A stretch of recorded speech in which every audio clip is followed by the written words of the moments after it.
Every year it seems to be the same story for Valtteri Bottas. He begins the year by saying he's improved himself over the winter, he'll come back even stronger than last year, and he's having something different for breakfast. But yet, when the time comes to step back into the race car, we learn that all of his efforts were in vain, and he bets in for another season of being the wingman to Hamilton's title efforts. Now more than ever, Mercedes need Bottas to fulfill his role of second driver, as every point counts for them in the fight against Red Bull, so it's no bad thing that Bottas is so good at his job. But even so, it's hard to ignore the fact that Hamilton is within touching distance of the championship lead, while Bottas is in 4th, almost 70 points behind Hamilton. That said, it would be unfair to say that Bottas's poor season is entirely his own fault, which is where the inspiration for this video came from. So let's take a look at Valtteri Bottas's 2021 season so far to try and figure out how much of his struggles he should be blaming himself for. Our story of course starts with pre-season testing in Bahrain, where Bottas pretty much immediately announced to the media that the Mercedes was tricky to drive, comments which were backed up even by Lewis Hamilton, who very rarely makes mistakes, having a couple of spins and just not looking as settled in the car as he was last year. Of course, Bottas and Hamilton are the only two people to drive the car this year, so it would be impossible to tell if it's genuinely harder to drive or if it was just a slower start to the usual for the two drivers. Compared to 2020's pre-season testing, things were fairly familiar, with Bottas topping the times at some point in both years, so I guess we could say that nothing seemed out of the ordinary at this point.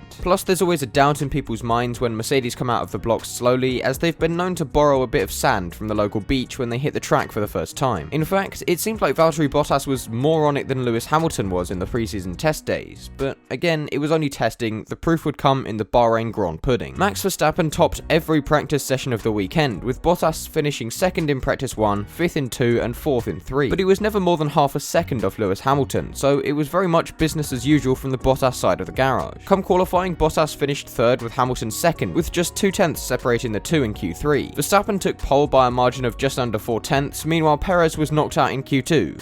Now, where have I seen that before? On Sunday, Bottas maintained his position while Hamilton just about managed to hold off Max Verstappen, but Bottas had created enough of a gap behind him to pit for the fastest lap attempt, which of course he pulled off, meaning an extra point for himself and Mercedes, which could come in handy down the line. After a short break in the season where everything could return to normal for a bit, the cars once again hit the track in Imola, where Bottas topped the timesheets first up, 0.04 of a second ahead of Hamilton and a further 0.02 ahead of Verstappen. He once again set the fastest lap in FP2, with Hamilton again a close second, proving that the two Mercedes cars were very much on the pace so far. Unfortunately, the pace on Friday sort of disappeared on Saturday for both Bottas and Mercedes, when Verstappen finished ahead of Hamilton by over half a second and Bottas almost a whole second. Ultimately though, practice times don't matter. It was qualifying where Bottas would be able to show what he could really do, which wasn't much, if I'm honest. Hamilton took his first pole of the season ahead of both Red Bulls. Meanwhile, Bottas was in 8th, which set up what would be a poor race for Bottas on Sunday. Now, everyone knows that wet races sort of numb the advantage that faster cars have over slower ones, so they're more of a test of a driver's skill than a dry one. At least, if you ask me. Bottas got off to an okay start, of course nowhere near troubling his teammate, or in fact, anyone he was supposed to be fighting with. Following a pit stop on lap 28, Valtteri Bottas was only just ahead of George Russell, but as I'm sure you've seen replayed multiple times, the two crashed on the straight before Tamburello, bringing out the red flag and possibly a brown one too. Seeing as both drivers were and still are fighting for a Mercedes seat, the crash wouldn't have gone down too well with Toto Wolff, who no doubt got through a table or two during the race, after Lewis Hamilton forgot which one was reversed and drove straight into a wall rather than away from it. But anyway, we can't spend all day talking about a crash. After all, it's not like it cost Mercedes over $1 million to fix in a year when they're limited in what they spend, right? As for who's to blame, if the stewards called it a racing incident, then I'm gonna say the same, with Bottas being possibly more to blame. Ultimately, the reason I'm saying that is because he was down in the lower regions of the points, meanwhile Russell was overdriving his Williams once again. Although that doesn't mean Bottas was at fault for the crash, it does mean that Bottas is at fault for this result, whatever it would have been if he hadn't crashed.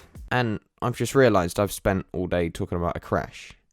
Nice one, John. Anyway, Bottas and Hamilton took it in turns to beat each other in the practice sessions in Portugal, before Bottas took his first pole of the season, making it one apiece for Bottas, Verstappen and Hamilton. Verstappen made his way into the lead of the race, ahead of Bottas and Hamilton, before Hamilton's tyres were mysteriously not gone anymore and he overtook both, to make it another Hamver-bot podium. Bottas was again able to earn himself an extra point for fastest lap, which he was again able to do thanks to creating a large enough gap behind him. Obviously, there's no need to say who's at fault here, as nothing's gone wrong. Another Hamver-bot spot podium came in Spain, putting Mercedes further ahead in the drivers and constructors standings, and although he couldn't perform a fastest lap this time around, he still earned valuable points for the team. So again, nothing went wrong, nobody's at fault. That said, Bottas was a bit of a naughty boy during the late stages of the race, holding up Lewis Hamilton a bit despite being told not to. Fortunately, nothing bad came of it, seeing as Hamilton still went on to win, and it didn't contribute to Bottas being further than usual from the front of the standings, but even so, I feel it's worth mentioning. Following the Spanish Grand Prix, F1 went to Monaco, where Bottas seemed comfortably ahead of Hamilton all weekend, despite finishing both Thursday sessions behind him. Verstappen was clearly the fastest driver, ahead of the two Ferraris and then the two Mercedes, so it was a welcome surprise to see Bottas putting it on the second row of the grid in quali, especially seeing as it became the front row after Leclerc's gearbox fancied a lie-in. Unfortunately, these qualifying heroics never saw any points-based reward, as the Mercedes team decided that the front right wheel was having too much fun and didn't take it off in the pit stop. Following the Monaco Grand Prix, spirits were low for the Mercedes team, especially seeing as the next race would be in Baku, another street circuit. Bottas was seemingly in the middle of nowhere throughout the practice sessions, never finishing higher than 10th place and failing to get within 1.4 seconds of the fastest time. That said, as I've already mentioned about 150 times this video, practice times don't matter, so it would be in the qualifying where we'd see where Bottas would really be pace-wise. Unfortunately for Valtteri, he qualified 10th as well, and this wasn't through bad luck, he just didn't have the pace. Lewis Hamilton lined up on the front row again, a worrying 1.2 seconds faster than Bottas. The race wasn't much better, to be honest.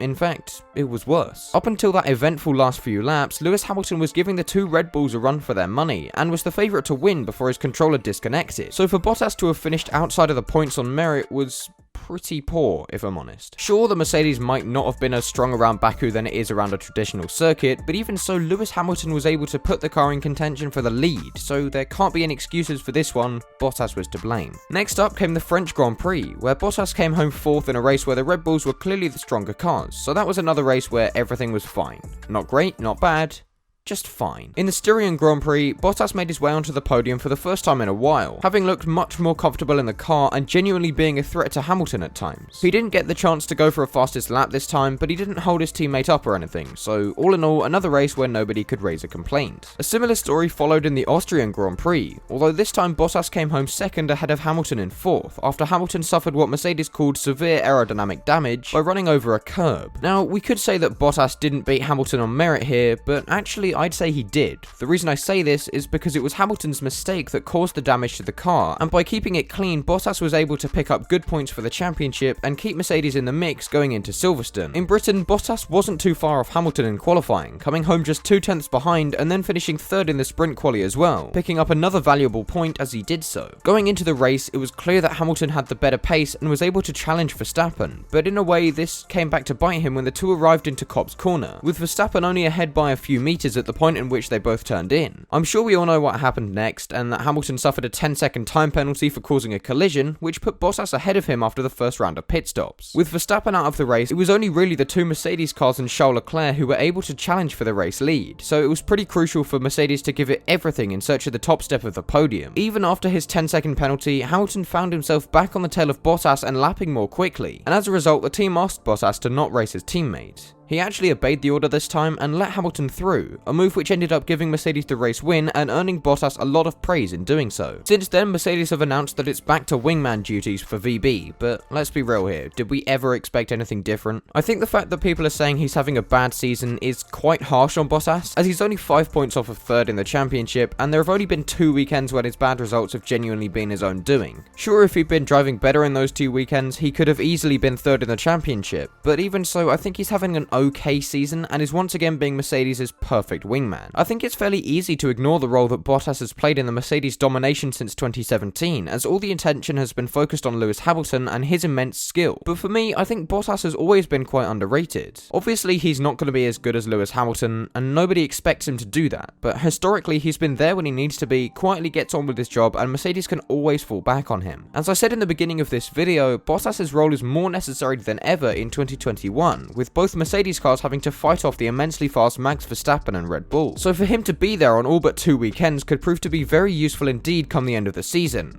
I guess we'll have to wait and see. So to answer the question in the title of this video, I think it's about 50-50 as to who's to blame for Bottas's poor season, but phrasing it that way does make it sound like he's 6th or 7th in the standings, while he's actually in touching distance of 3rd. Of course, there are still the rumours going around about him being replaced by George Russell next season, and while I want to see Russell in the Mercedes, I'll still be sad to see Bottas go, especially after all he's sacrificed for the team in his time with them. If it's already a done deal and Bottas will be sent packing next season, I hope that if he joins a new team, they won't push him around the same way that Mercedes have, and that he'll be able to prove to us that he's still the same driver that used to drag podiums out of a Williams for fun. But anyway, what do you all think? Is Bottas genuinely having a bad season, or are we as F1 fans making it seem worse than it actually is? Let me know in the comments, and as always, if you enjoyed the video, then leave a like on it and subscribe if you're new. Thank you for watching, and I will see you all later.